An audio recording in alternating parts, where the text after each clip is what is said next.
It's so fantastic to hear the great appetite to solve women's health problems in Africa and emerging markets.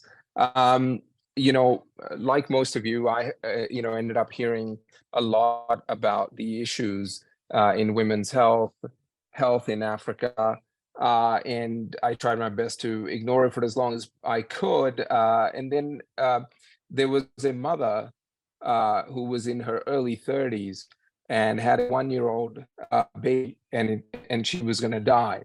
And that kind of changed my whole perspective on this, and I decided to get involved.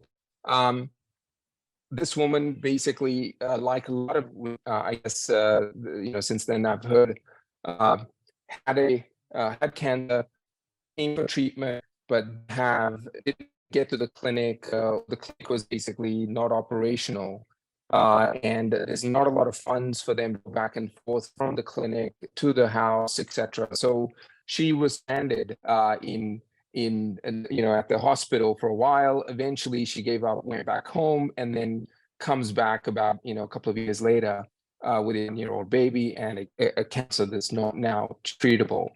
And this basically happened again and again, where a lot of patients are getting lost, patient records are getting lost, and then these women end up in with villages and other things. So my background, I'm a CEO of one business consulting group. We're basically a technology consulting company, and my view was, how do we solve this problem through technology innovation? We've made so innovations and so much progress. Why not bring to the setting in Botswana? So we started working with the Women's Cancer Clinic in and work with the team to develop a indigenous solution for the region.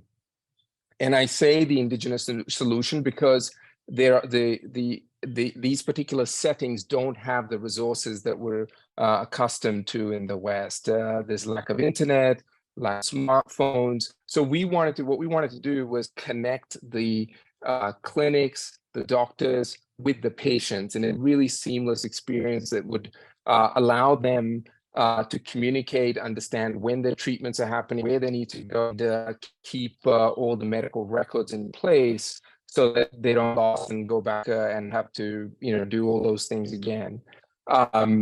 And so, this has had a huge impact, in the women's health clinic. Every patient is enrolled. So that was the key, was to capture the patient at very first appointment, and then follow the entire trajectory of the treatment, and make sure that nobody is lost in the whole cycle. And if they are, they're identified, and some sort of connection is made with that particular patient. This also got rolled out to like 50,000 patients on HIV and TB monitoring program through PEPFAR in Botswana. And now we're working on some machine learning models to answer certain other questions, because now there's so much data that's coming in.